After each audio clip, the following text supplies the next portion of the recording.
नमस्कार आपण मानक आम चैनल बाबू बुझिल को बहुत बहुत स्वागत। आमे एई चैनल रे अष्टम नवम दशम गणित और विज्ञान समस्त विषय आरंभ रु शेष पर्यंत पूरा डिटेल रे पढ़ेबू और एटा मोर ग्यारंटी आपण आम चैनल रो वीडियो देखिला परे आपण को सही विषय रे कौनसी प्रकार डाउट रहिबो नाही। आज आमे पढ़िबा अष्टम श्रेणी भौतिक विज्ञान रो प्रथम विषय बल और चापर बल पाठ।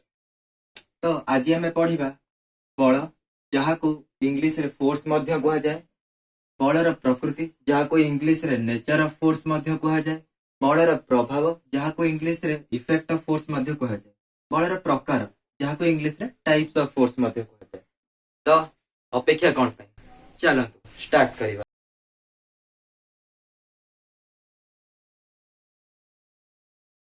पिला माने एबे मु जेते बेले कहिली कि आज आमे बल पढ़िबा, अब तम मानक मन रे गोटे प्रश्न आसीथिबो कि ये तो कहउचंती बल पढ़ेबे किंतु बलर मानेटा कोन। आमे जो कहउचंती मु एते ओजनिया वस्तु टेकी देली तो मोर बेसी बल, से टेकी पारलेन तार कम बल, मु ताको बाडे की अधमरा कर देली मोर बेसी बल, कोन केवल सेईटा ही बल।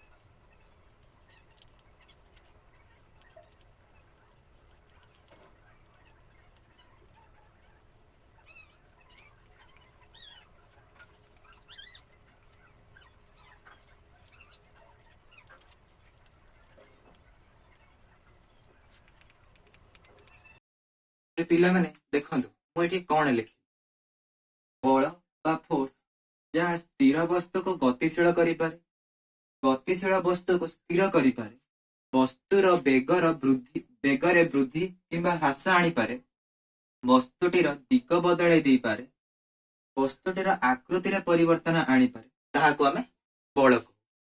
ठीक अछि, मु कोन एते बड़ डेफिनेशन घोषिक रखिछि ना, मु एटा को बुझिछि सेति पई एटा मोर मने रहिछि। एबे आउ गोटे कथा, एबे मु तो कहिली बळ एया, बही रे भी लेखा हिछि बळ एया, किंतु तमे माने काहे कि मानिबो मो कथा। मु तो पदा लोकटा, मु मिछ कथा भी तो कहि पारे आ तमरे एति पई एग्जाम रे मार्क भी कटि। तो हमें एबे परीक्षा करी उदाहरण नहीं परीक्षा करी देखिबा एटा कोन सत्य। हमें जहाँ लिखिले एई डेफिनेशन को टिके नोट करि नियंतु, वीडियो को पॉज करी। बळर प्रथम डेफिनेशन एया थिला जे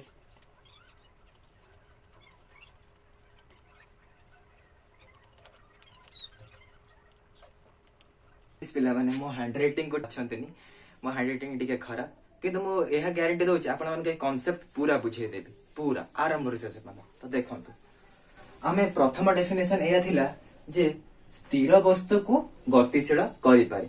एबे भाबिलो तमे गोटे गोल बॉल टे फुटबॉल टे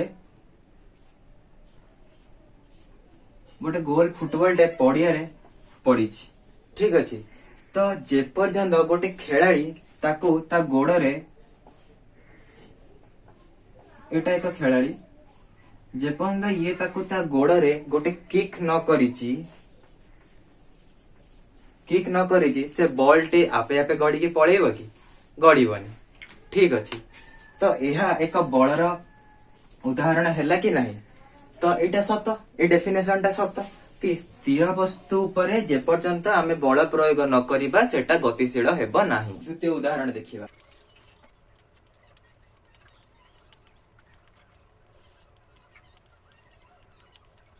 डेफिनेशन टा एया जे गतिशील वस्तु को स्थिर करि पारे। सेई फुटबॉल रो एग्जांपल नबा।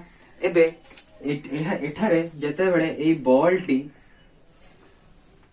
पड़िया रे जाउची एवं ए गोल पोस्ट टी पाखको आसुची, ए गोल पोस्ट टी पाखको आसुची, सेठारे गोलकीपर बा गोल रक्षक ताको अटकाउची बोली से अटा अटकुची ना मनु को अटकी जाउची, ताको गोलकीपर अटकाउची। एबे आ गोटे क्रिकेट रे मध्ये एग्जांपल नबा। ଯେତେବେଳେ ବଲ୍ ଟି ବାଉଣ୍ଡ୍ରି ପାଖକୁ ଯାଉଛି ତ ସେଟା ବାଉଣ୍ଡ୍ରି ହବାକୁ ନ ଦେବା ପାଇଁ ଏଠାରେ ଗୋଟେ ଫିଲ୍ଡର ତାକୁ ଅଟକଉଛି। ଠିକ ଅଛି, ତ ଏଥିରୁ ଆମେ ଜାଣିପାରିଲେ କି ଦ୍ୱିତୀୟ ଡେଫିନେସନ ମଧ୍ୟ ସତ, ଯେ ଗୋଟେ ଗତିଶୀଳ ବସ୍ତୁକୁ ସ୍ଥିର କରିବା ପାଇଁ ଆମକୁ ତା ଉପରେ ବଳ ପ୍ରୟୋଗ କରିବାକୁ ପଡିବ। ଆମେ ତୃତୀୟ ଡେଫିନେସନ ଟି ଦେଖିବା।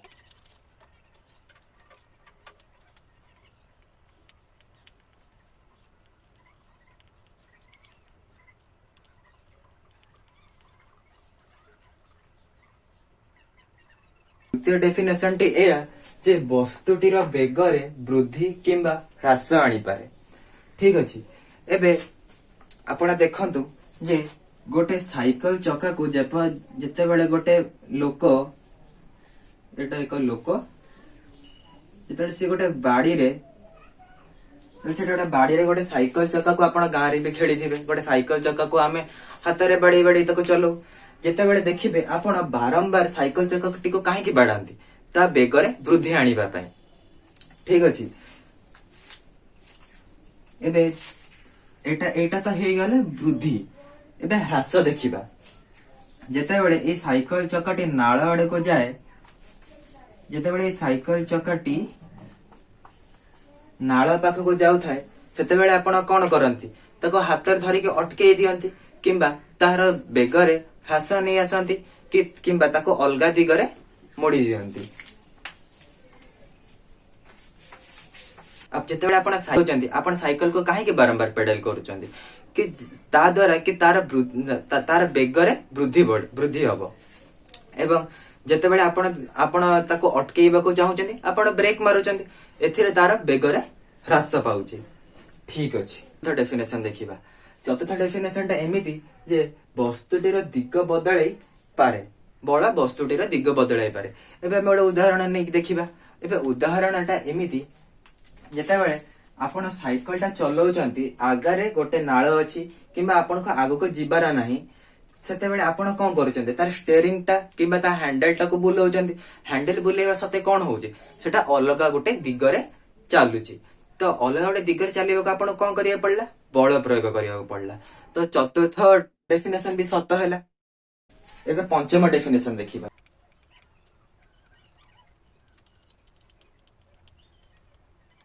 ଡେଫିନେସନ ଟା ଏଇଆ ଯେ ବସ୍ତୁଟିର ଆକୃତିରେ ପରିବର୍ତ୍ତନ ଆଣିପାରେ। ବଳ ବସ୍ତୁଟିର ଆକୃତିରେ ପରିବର୍ତ୍ତନ ଆଣିପାରେ। ତ ବସ୍ତୁଟିର ଆକୃତିରେ ବଳ କିପରି ପରିବର୍ତ୍ତନ ଆଣୁଛି ନା ନାହିଁ ଆମେ ଦେଖିବା। ଆପଣ ଘରେ ଦେଖିଥିବେ, ମା ଯେତେବେଳେ ଅଟାକୁ ଚକୁଡନ୍ତି ରୁଟି ବେଲିବା ପାଇଁ, ତ ସେ ଅଟାଟାକୁ ଉପରେ ମା ଯେତେବେଳେ ବଳ ପ୍ରୟୋଗ କରନ୍ତି, ତ ଅଟାର ଆକୃତିଟା ବଦଳି ଯାଏ। ଆଗେ ଅଟା ଗୋଲ ଥାଏ, ତାପରେ ଚପଟା ହୁଏ, ତାପରେ ଆମେ ତା ଦେହରେ ରୁଟି ବନାଉ। ତ ଆମେ ଏଥିରୁ ଦେଖିଲେ ପଞ୍ଚମ ଡେଫିନେସନ ବି ସତ। ବଳର ଆଉ ଗୋଟେ ଡେଫିନେସନ ଏଇଆ ବି ହେଇପାରେ, କୌଣସି ପ୍ରକାର ଠେଲା ବା ଟଣାକୁ ଆମେ ବଳ କହିଥାଉ। ଲେଖିବା।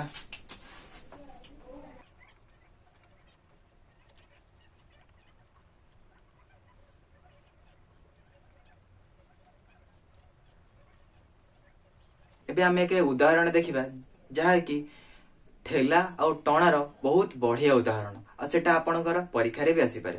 ତ ଏବେ ଦେଖନ୍ତୁ, ଏହା ଏକ ଚୁମ୍ବକ ଖଣ୍ଡ। ଠିକ ଅଛି, ତ ଏହି ଚୁମ୍ବକ ଖଣ୍ଡଟିଏ ଯେତେବେଳେ ଆମେ ଆଉ ଗୋଟେ ଚୁମ୍ବକ ଖଣ୍ଡର ଏଇ ମେରୁର ସମମେରୁ ପାଖକୁ ଆଣିବା, ଇଏ ତାକୁ କଣ ଠେଲିବ। ଏଟା ଆପଣ ନିତିଦିନରେ ବି ଦେଖିଥିବେ। ତ ଏହା ଏକ ପ୍ରକାରର ଠେଲା ବଳ। ତ ଏହା ଏଇ ଜାଗାରେ ଏଇ ମେରୁ ଏପଟ ମେରୁକୁ ବି ଠେଲିବ। ଠିକ ଅଛି, ତ ଏହା ଏକ ପ୍ରକାରର ଠେଲା ବଳ।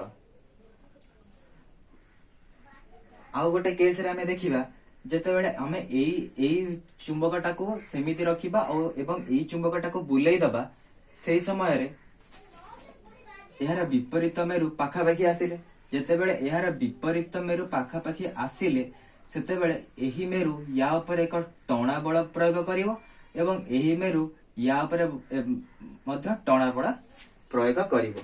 ତ ଏବେ ଆମେ ଦେଖିଲେ ଠେଲା ବା ଟଣା ଏକ ପ୍ରକାରର ବଳ, କି ଅଥବା ଆମେ ଏହା ବି କହିପାରିବା, ଆମେ ଯେତେ ପ୍ରକାରର ବି ବଳ ପ୍ରୟୋଗ କରୁ, ସେଟା ଏକ ପ୍ରକାରର ଠେଲା ଅଥବା ଟଣା। ଏବେ ଆମେ ଦେଖିବା ବଳର ପ୍ରକୃତି।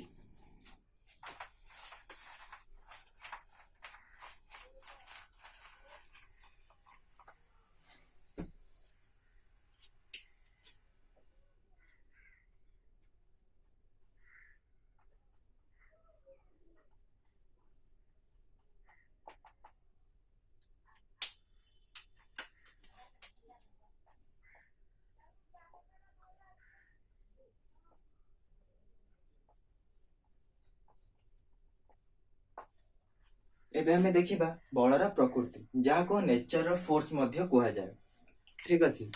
एबे सर्वप्रथमे मु आपनको एक बलर प्रकृति कहवाक चाहिए जोटा कि सबुठु महत्वपूर्ण प्रकृति बलर आउ से प्रकृति को प्रयोग करी आपण को भी प्रकार बल को बुझे दे पारिबे। तो एबे देखिबा प्रथम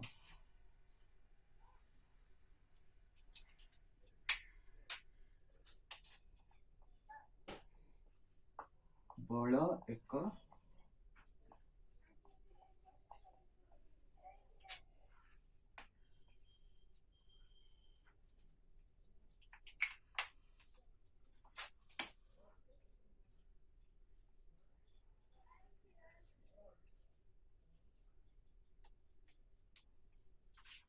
ठीक अच्छे।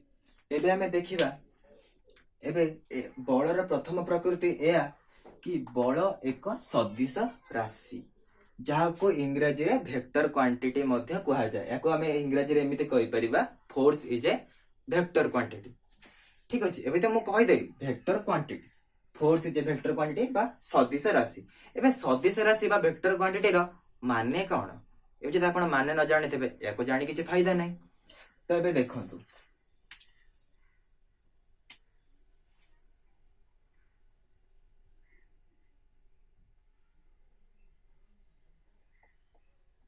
सदिश राशि कहा कह जाए जेकोसी वस्तु किंबा जेकोसी जिनस जार उभय परिमाण और दिग अच्छी ताहाको आमे सदिश राशि बा वेक्टर क्वांटिटी कहि थाउ। एबे परिमाण और दिग ताको आमे इंग्लिश रे एया भी कहि परिबा anything which have both quantity and direction is known as vector quantity. एहा गोटे चित्र रो बुझिबा। एठारे एक बाक्सटी अछि एठू आपण ए बाक्सटी को ठेलुचंदी बाम पटरो डाहाण पट को ठेलुचंदी। तो ये बाक्सटी को पट दिगरे चलिबो साधारणतः एटा बाम पटरो डाहाण पट को चलिबो। ठीक अछि। तो एठी मु कोन कहली बाम पट और डाहाण पट जोथरे कि मु तार गोटे दिग देखैली कि तार गोटे दिग अछि ए जिंसटी रो गोटे दिग अछि और जतबे मु ता ऊपर एई दिगरे बल प्रयोग करूची कि बाम पटरो डाहाण पटक मु बल प्रयोग करूची सेते बेले से वस्तुटी बाम पटरो डाहाण पटको चालुची। ठीक अछि। तो तार गोटे दिग अछि बलर एक दिग। एबे आपण एहा ऊपर जेते बेसी बल प्रयोग करिवे सेते बेसी जोरे ए वस्तुटी आगो को जीवो। ठीक अछि। जेते बेसी जोरे माने कोन किछ गोटे परिमाण आपण निजे भाबु नांती आपण 10 लिटर पानी बाल्टी को उठेबाकू जेते बल लागिबो कोन 5 लिटर पानी बाल्टी को उठेबो सेते बल लागिबो साधारणतः नाही। तब एडा आपण कहि दे पारले। ठीक अछि। यार गोटे द्वितीय केसटी देखिबा। एबे आपण एई बाक्सटी को बाम पटरो डाहाण पट को ठेलुचंदी ओ आपणक सांग एई बाक्सटी को डाहाण पटरो बाम पट को ठेलुचंदी। ठीक अछि। एबे आपण कहि परिबे कि एई बाक्सटी को पट दिगरे जीवो। ठीक अछि। एबे हमें देखिबा जदि आपण एई बाक्स ऊपर आपणक बंधुठू बेसी बल प्रयोग कले तो आपण जो दिगरे बल प्रयोग करूचंदी बाक्सटी सेई दिगरे जीवो अर्थात बाम पटरो डाहाण पट को जीवो। जदि आपणक बंधु एई बाक्स ऊपर आपणकठू बेसी बल प्रयोग करूचंती तो आपण कहि परिबे ए बाक्स को पट दिगरे जीवो साधारणतः बाक्सटी डाहाण पटरो बाम पट को जीवो। ठीक अछि। एबे जदि आपण ए बाक्स ऊपर जेतिके बल प्रयोग करूचंती आपणक बंधु भी सेई बाक्स ऊपर सेतिके बल प्रयोग करूचंती ताहाले बाक्सटी कुआडे जीवो आपण कहि परिबे जे बाक्सटी कुआडे जीवनी बाक्सटी सेई जगह रे रहिबो कारण आपण जो दिगरे बल प्रयोग कले आपणक बंधु तार विपरीत दिगरे बल प्रयोग कले ओ सेतिके परिमाणर बल प्रयोग कले सेतिपई ए बाक्सटी कुआडे को चलिबो नाही सेई जो जगह रे अछि सेई जगह रे रहिबो। ठीक अछि। एबे सदिश राशि रो गोटे बहुत महत्वपूर्ण सूत्र मु आपनको कहइबाको जेबी जोटा कि आपणकर जीवन सारा आपणक काम रे आसीबो जदि आपण विज्ञान लाइन रे रहिले। तो देखंतु ଧରା ଯାଉ ସେଇ ବାକ୍ସଟି ଉପରେ ଆପଣ ଏଇ ଦିଗରେ ବଳ ପ୍ରୟୋଗ କଲେ ଯେ ବାମ ପଟରୁ ଡାହାଣ ପଟ ଏବଂ ଆପଣଙ୍କ ବନ୍ଧୁ ତା ଉପରେ କିଛି ଗୋଟେ ଆଙ୍ଗେଲ ଦେଇକି ବଳ ପ୍ରୟୋଗ କଲେ ତ ଏଇ କେସରେ ଆପଣ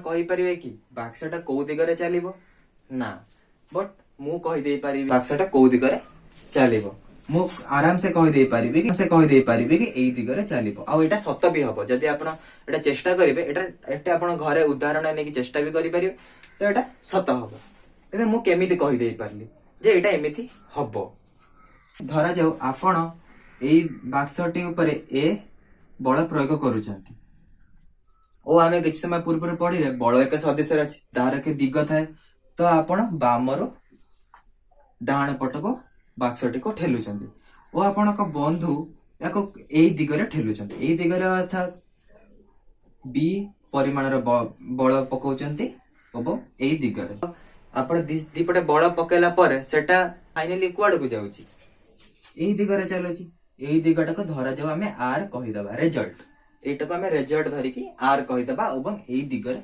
ଚାଲୁଛି ଏବେ ଏଇଟାକୁ ଆପଣ କେମିତି ଜାଣିପାରିବେ ଯେ ଆପଣ ଏପଟେ ପକେଇଲେ ୟାର ଇଏ କେତେ ପରିମାଣର ବଳ ୟା ଉପରେ ପଡିବ ଆଉ ଏଟା କୋଉ ଦିଗରେ ଯିବ ଦେଖନ୍ତୁ ଆର ର ପରିମାଣ ଆମେ ଏମିତି ଜାଣିପାରିବା ଯେ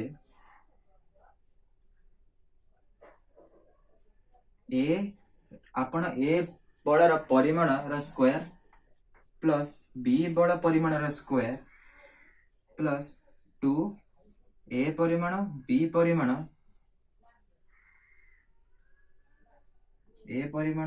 ପରିମାଣ cos थीटा ତ r ର କେତେ ହବ ନା r ର ପରିମାଣଟା ଏ ପରିମାଣର ସ୍କୋୟାର b ପରିମାଣର square plus 2ab cos theta ଆପଣ ବ୍ୟସ୍ତ ହୁଅନ୍ତି ଏଇ ଫର୍ମୁଲା ବୁଝା ପଡିଲାନି ତ କିଛି ବ୍ୟସ୍ତ ହବାର ନାହିଁ ଯେତେବେଳେ ଆପଣ ଆମର ଦଶମର ପ୍ଲେଲିଷ୍ଟ ଦେଖିବେ ସେତେବେଳେ ଆପଣ ପୁରା ବୁଝିଯିବେ ଏଇ ଫର୍ମୁଲାଟି କଣ ୟାର କାମ କଣ ଏଟା କେମିତି କାମ କରୁଛି ଏବଂ ଆଉ ଗୋଟେ ଫର୍ମୁଲା ଦେଖନ୍ତୁ ଯଦି ୟା ମଧ୍ୟରେ ଆଙ୍ଗେଲ ହଉଛି थीटा ଆଉ ୟା ମଧ୍ୟରେ ଆଙ୍ଗେଲ ହଉଛି फाइ ଏଇଟାକୁ फाइ କୁହାଯାଏ ଠିକ ଅଛି ତ ଏଇ फाइଟା ମୁଁ କେମିତି ଜାଣି ପାରିବି tan phi is equal to b sin theta by a plus b cos theta ठीक अछि आपण एई दीटा सूत्र को नोट करि नियंतु एवं आपण देखिबे एटा केते काम रे आसीबो आ एटा केमिति हैला सेटा भी हमें आगु को बुझेइबु जेते बेले आपण हायर क्लास को जिबे एबे आपण देखिले बळर प्रथम प्रकृति एबे एही गोटिए प्रकृति रो साहाय्य रे आमे सब प्रकृति बुझेइ दे पारिबा केमिति देखंतु ओ एक प्रकृति बळर जे जदि सम दिगरो बल प्रयोग करा जाए से दुई बल मिसी बृहत्तर बल सृष्टि करती देखंतु आपण जदि बाक्सटी को आपण मध्य एई दिगरे ठेलुचंती एवं आपणक बंधु मध्य को एई दिगरे ठेलुचंती एहा आपण जेतिके जोरे ठेली पारे तेबे एई बाक्सटी आपण जेतिके जोरे ठेली पारि थांते ताठु बेसी जोरे जिवो कारण आपणक बंधु मध्य आपणको सहाय्य करूछन एबे जदि आपणक बंधु एई बाक्सटी को विपरीत दिगरु ठेलुचंती तेबे एई बाक्सटी कुआड को जिवो ना आपण दुई जनक बळर अंतःफल जोटा को इंग्लिश रे डिफरेंस मध्य कहा जाए यार डेफिनेशन एया जे जदि दुईटी बळ परस्पर को विपरीत दिगरु प्रयुक्त करा जाए तेबे तार परिणामी बल से दुईटी बलर अंतःफल ही होई थाए एबे आउ गोटे डेफिनेशन एया जे जदि दुईटी बल परस्पर सम दिगरे प्रयुक्त करा जाए तेबे सेई दुईटी बल मिसी बृहत्तर बल सृष्टि करंती एठारे आपण ए जिंस देखि पारिले आमे यार आउ गोटे प्रकृति मध्य देखिबा जे जदि बलर कौनसी गोटे दिग किंबा बेगरे परिवर्तन आसे तेबे बलर संपूर्ण भाव में परिवर्तन आसी था। तो संपूर्ण बल किछि परिवर्तन आसी थाए। केमिति देखिबा एबे मु आपन कहली बल एक सदिश राशि। बल एक सदिश राशि अर्थ कौन तार उभय दिग और परिमाण अछि। जदि मु तार परिमाण रे किछि कमेबी तो बलर तो पूरा बलर परिमाण कमिबो। जदि मु सेतिके परिमाण रे तार दिग बदलाई देबी तो सेटा अलग दिगरे काम करिवो, सेही दिगरे काम करिवो नाही। जदि मु तार उभय परिमाण और दिग बदलाई देबी तो सेटा अलग दिगरे भी काम करिवो और तार परिमाण भी बदली जिवो। तो एथिरे सरुची बलर प्रकृति। तो होंते एई विषय सरिला मात्रे आपनको एई विषयर नोट्स डिस्क्रिप्शन में मिल जिवो। तो किछि जिंसर टेंशन नबा दरकार नै। हमें देखिबा बलर प्रभाव। बलर प्रभाव बा इफेक्ट ऑफ फोर्स अर्थ कोन बल आपणक जीवन रे किपरि प्रभाव पके थाए किंबा कौनसी एक वस्तु उपरे किपरि भाबे प्रभाव पके थाए ताहा होची बलर प्रभाव। एबे आपण टिके मने पकेले किछि समय पूर्व मु आपनको बलर डेफिनेशन कोन कहितली जहा गतिशील वस्तु को स्थिर करि पारे, जहा स्थिर वस्तु को गतिशील करि पारे, जहा गतिर दिगरे परिवर्तन आनि पारे, जहा वस्तुर गति रे वृद्धि बा ह्रास करि पारे, जहा वस्तुर आकृति बदलाई दे पारे ताहाको आमे बल कहिताउ। तो एठी आमे सेहा को कहि परिबानी कि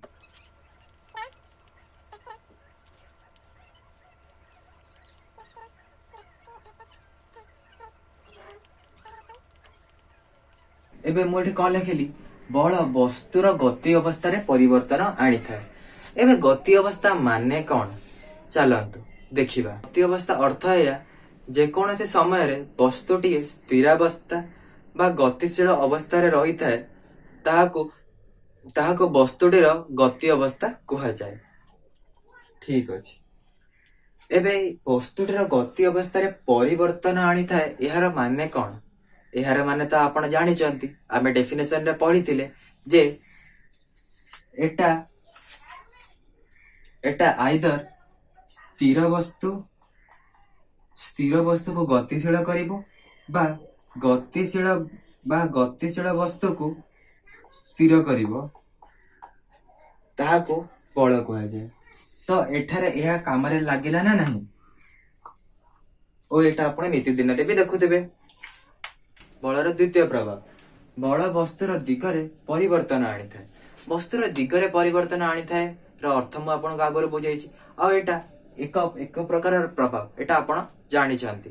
तो एको आउ कोन बुझेइबी। तृतीय प्रभाव एया जे बल वस्तुर आकृति रे परिवर्तन आनी थाए एटा भी मु आपन को बुझाइछि। मु आपन को एक चतुर्थ प्रभाव भी कहूछि बल वस्तुटीर बेगरे वृद्धि किंबा ह्रास आनी पारे। एबे जते बेले आपण बलर प्रभाव जानि सारले आसंते देखिबा बलर प्रकार। आपण टिके पूर्व मने पकेले मु आपन को पढैतिली जे बल दुई प्रकार जे ठेला बा टणा बल। जे ठेला आउ टणा बल ता दिग अनुसार सेटा बलर दुई प्रकार। एबे आउ गोटे अनुसार बलर भी दुई प्रकार अछि आसंते देखिबा।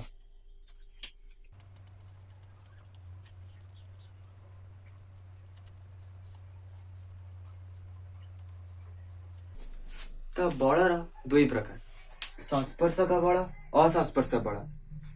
एबे संस्पर्श बल अर्थ कौन जे कोनसी ठेला बा टणा बल वस्तु उपरे प्रयोग करबा को आपण को वस्तु को स्पर्श करबा को पड़े प्रत्यक्ष रे हो बा परोक्ष रे हो ता होचे संस्पर्श बल। ताको यदि साधारण भाषा रे कहबा आपण को वस्तु को छुईबा को पड़े डायरेक्टली बा इनडायरेक्टली सेटा हेउची संस्पर्श बल। डायरेक्टली अर्थात आपण बुझी गले आपण ताको डायरेक्टली छुई के ठेलिबे किंतु इनडायरेक्टली माने कोन आपण ताको एक कारक मध्य रे बल प्रयोग करिवे।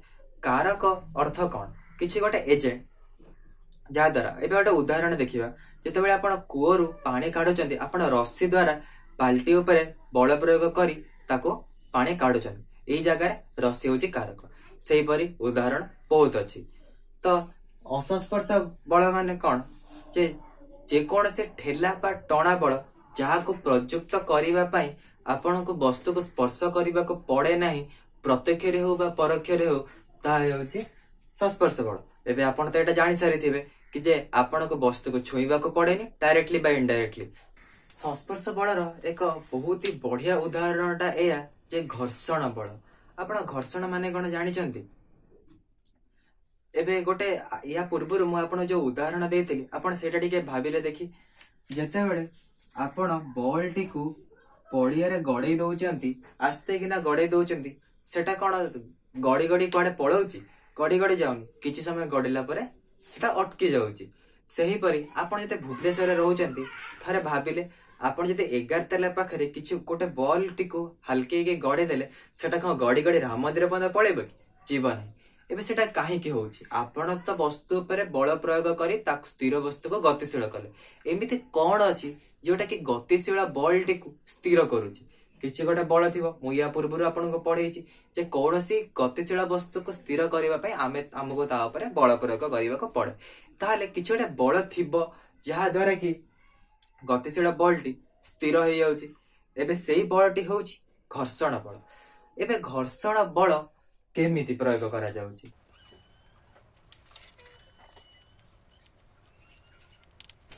एबे घर्षण बल केमिति काम करूची ता विषय किछटा देखिबा। घर्षण बल साधारणतः ता एरिया ऊपर काम करे। एरिया जेते बड़ एरिया हबो सेते बेसी घर्षण हबो।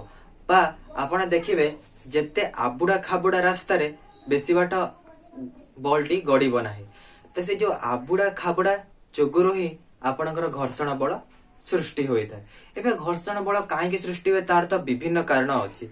एते कारण को आमे जिबानी, आमे साधारणतः देखिबा घर्षण बल आबुडा खाबुडा किंबा एरिया पई बेसी एरिया रे आबुडा खाबुडा हेले भी सेठी घर्षण बल सृष्टि हुए।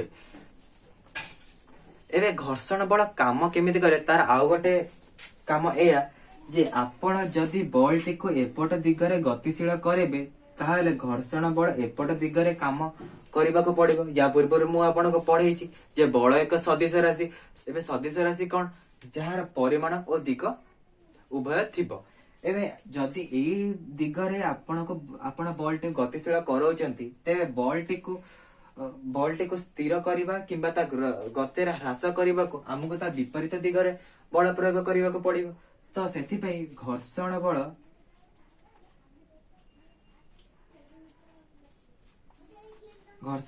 गतिर विपरीत दिगरे काम करे। ठीक अछि। एबे मु आपण को घर्षण बलर गोटे बढ़िया सूत्र दउछि, सेटा भी आपण को बहुत आगे पंदा काम रे आसीबो।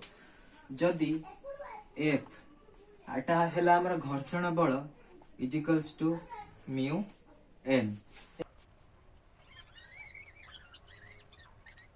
एबे डरंतु नाही, मु ए फार्मूला रे कोन लिखि देली? मु लिखिली जे एहा घर्षण बल आमे जेते परिमाण रो घर्षणटा हेला सेटा हेला एफ एवं म्यूटा हेला गोटे कांस्टेंट माने जोटा केबे बदले नाही। जदि एई पड़िया पई म्यू किछि गोटे तार थिबो और सेटा केबे बदलिबो नाही। तो एटा एबे आपण किछि बेसी काम रे आसीबनी, कि तो मने रखिथांते एटा आपण प्लस 2 बेले बहुत काम रे आसीबो बहुत। और सेटा भी हमें बहुत जल्दी पढेबो, आपण व्यस्त होंतन। ए जगह रे एन टा हेला नॉर्मल फोर्स बा रिएक्शन फोर्स, जोटा कि आपणकर बॉल टी जदि एटा अछि तार किछि ओटा ओजन थिबो तो ओजन जगुरु एटा तळको बल प्रयोग करछि। तो यह जगह गोटे रिएक्शन फोर्स आसे जहा को हमें एन कहू। बुझि परले? एटा हला एन, ए एन टा हला ए ऊपर आड़ को जो फोर्स टा पडुछि। आउ थीटा तो आपण जानि चंते किछि गोटे एंगल आउ कॉस टा हमें आपण को ट्रिगोनोमेट्री रे पढै दबो। आपण अबे ए फार्मूला खाली नोट करिया तो बेसी व्यस्त हवा दरकार नाही। एबे हमें देखिबा असंस्पर्श बल। असंस्पर्श बलर डेफिनेशन ता तो मु आपन को आगुर कहि देइछि। एबे असंस्पर्श बलर किछटा उदाहरण देखिबा। असंस्पर्श बलर प्रथम उदाहरणटा एया जे चुंबकीय बल। चुंबकीय बल तो आपण या पूर्व किछ समय पूर्व देखिले, आपण थरे भाबिले आपण दीटा चुंबक धरी जदि आपण धर ए दीटा हे जो धर ए दीटा को मु भाबिबे चुंबक और ए दीटा और एटा और एटा यार सममेरु।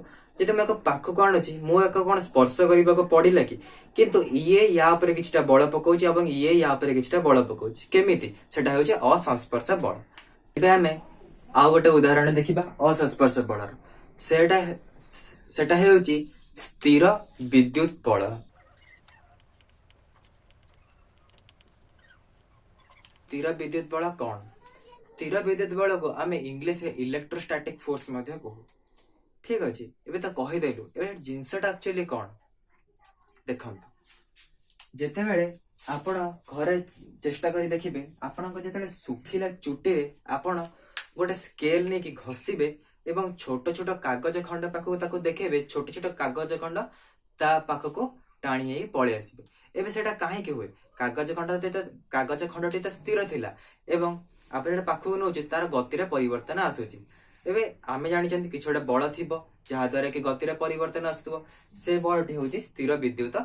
एबे स्थिर विद्युत बल आसुची केमिति आपण जेतेबेले स्केल टिक एबे जेतेबेले जदि मो एई जिंसटा को मो चुटी रे घसीबी तो एई जिंसटी रो जेति कि चार्ज थिबो धर एई जिंसटी को मो चुटी रे घसीली ठीक अछि तो एई जिंस भितरे पॉजिटिव चार्ज थिबो नेगेटिव चार्ज थिबो positive negative positive negative negative negative positive positive positive. एबे एई जगह रे पॉजिटिव और नेगेटिव चार्ज मिसी के अछंती जेतेबेले आ एटा गोटे न्यूट्रल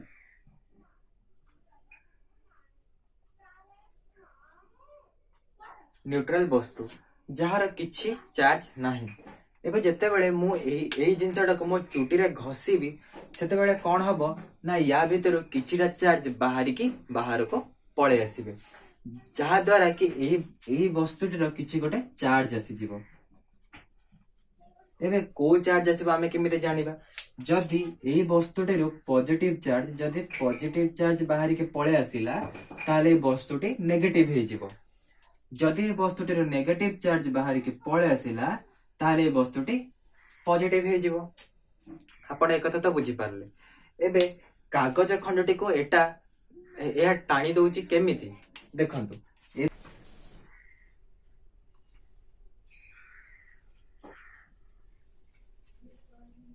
एबे जदि एही वस्तुटी पॉजिटिव चार्ज अछि आ एठी छोट छोट कागज खंड अछि एही कागज खंड को से टाणुची केमिति हमें देखिबा जेतेबेले आमे एही पॉजिटिव चार्ज को जेतेबेले आमे एही पॉजिटिव चार्ज को या पाखो को नउचु या भीतर थिबा नेगेटिव चार्ज गुडा या पॉजिटिव चार्ज पाखो को टाणी होई के पळे आसीबे जहा द्वारा कि तांका मध्य रे गोटे स्थिर विद्युत बल सृष्टि हबो जहा द्वारा कि एही छोट छोट कागज खंड गुडा आसी कि या ऊपर लागि जेबे। ठीक अछि मु एबे कहली एटा पॉजिटिव थिला सेति पई ये नेगेटिव टा को टाणी देला जेपरि चुंबकीय बल सेपरि स्थिर विद्युत बल मध्य सही परि समान पाखा पाखी। एटा केमिति जे जदि पॉजिटिव चार्ज गोटे अछि आ गोटे मु पॉजिटिव चार्ज ता पाखु को आनली गोटे पॉजिटिव चार्ज पाखु जदि मु आ गोटे पॉजिटिव चार्ज आनली ये ताको ठेलिबो एवं एही पॉजिटिव चार्ज बे याको ठेलिबो जेमति चुंबक रे होतेला। जदि गोटे पॉजिटिव चार्ज पाखु को मु गोटे नेगेटिव चार्ज आनिली तो ये ताको टाणीबो तो ए नेगेटिव चार्ज ए पॉजिटिव चार्ज टी को टाणीबो ए पॉजिटिव चार्ज ए नेगेटिव चार्ज टी को टाणीबो। सही परि जदि मु गोटे नेगेटिव चार्ज पाखु नेली आपण कहले देखि कोन हबो ए नेगेटिव चार्ज याको ठेलिबो ए नेगेटिव चार्ज याको ठेलिबो सही परि एठारे भी ठेला किबा टणा बळ काम रे आसिला। एबे आउट देखिबा जे जदि एटा गोटे पॉजिटिव चार्ज आउ गोटे पॉजिटिव चार्ज जदि मु एठु या पाखु को आणुची ए पॉजिटिव चार्ज ऊपर ये केते बळ प्रयोग करबो सेटा हमें केमिति जानिबा सेटा आपनक बही रे नाही किंतु तार मु गोटे सूत्र कहूची जेपरि आगुरो दुईटार कहितली देखंतु।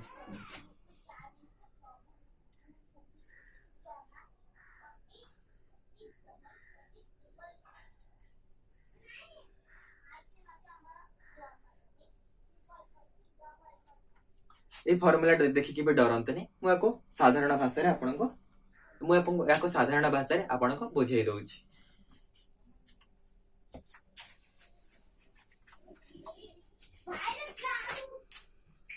जदि यह एक चार्ज है धरतु यह एक पॉजिटिव चार्ज जहां चार्ज है Q1 यार किछ गोटे चार्ज अछि ताको हमें धरिबा Q1 यह आउ गोटे पॉजिटिव चार्ज जार चार्ज अछि Q2 आउ एम ए दुईଙ୍କ ମଧ୍ୟର ଦୂରତା ହେଉଛି r ताहले ए चार्ज उपरे ए चार्ज एतिके फोर्स पकेबो एवं ए चार्ज उपरे ए चार्ज मध्य सेतिके फोर्स पकेइबो एबे आपण बुझी पारले आउ ए जिंस देखि डरंतनी ए जिंस भी आगो को हमें बुझेइ दबु खाली एतिके मन रखि थांतो एहा को एमिति भी लिखंती F = K Q1 Q2 by R square A K = 9 into 10 to the power 9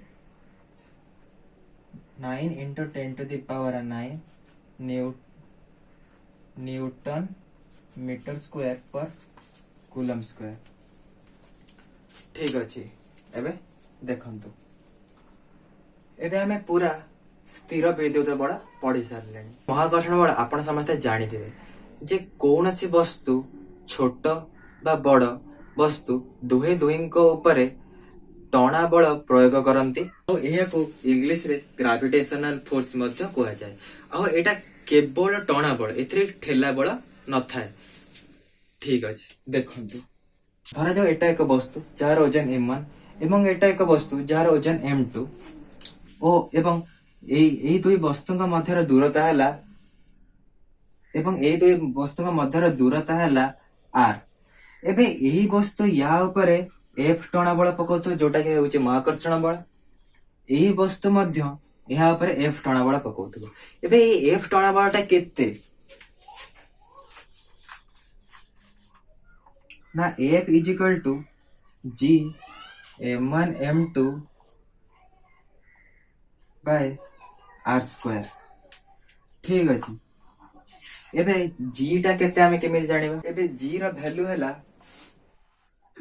G = 6.67 into 10 to the power -11 newton metre square per kg square आपण ए फॉर्मूला देखि भी डरंतनी एहा आपण को आगो को हमें बुझेई दबु ठीक अछि एबे महाकर्षण बलर दि चारि प्रकार काम हम आपण को बुझे कि एही विषयटी एठी सारिबा को चाहिबे महाकर्षण बल रे आपण देखंत आपण तळे माटी रे चाली परछन आपण को उडी की कोडे जाई परछन आपण जति भी बहुत जोरे डेउचंती आपण खसी की तळ को पळे आछन जदि आपण किछि गोटे उच्चता रो डेउचंती आपण तळ को आछन ऊपर कहीं जाउनांती आपण केबे भाबी छथि न्यूटन बेटा को भाबे कि महाकर्षण बल खोजी पारथिले ठीक अछि एहा काहे के होए ना जेते बड़ वस्तु हबो तार सेते बेसी आकर्षण बल रहिबो एबे धर आपण हम पृथ्वी को देखन पृथ्वी केते बड़ तार केते बेसी ओजन अछि तो जेते बेसी ओजन हबो सी आम ऊपर सेति के आकर्षण बल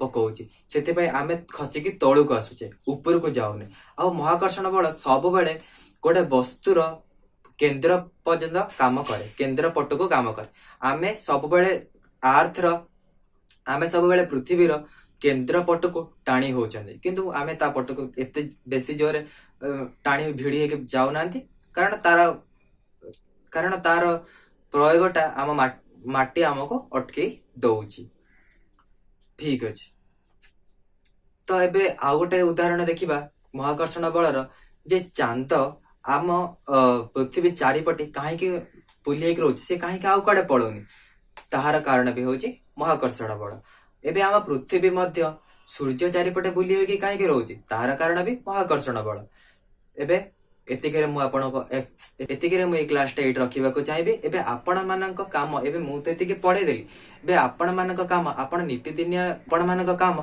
जे आपणक नित्यदिनिया जीवन रे ए उदाहरण गुडी को आ एबे ए बळर प्रकृति गुडी को एवं प्रभाव गुडी को देखिबे एवं किछटा प्रश्न समाधान करिबा को चेष्टा करिवे आ एतिकेरे मु ए क्लास टा एट रखिबा को चाहिबे देखावा आगामी अध्याय टाटा बाय बाय।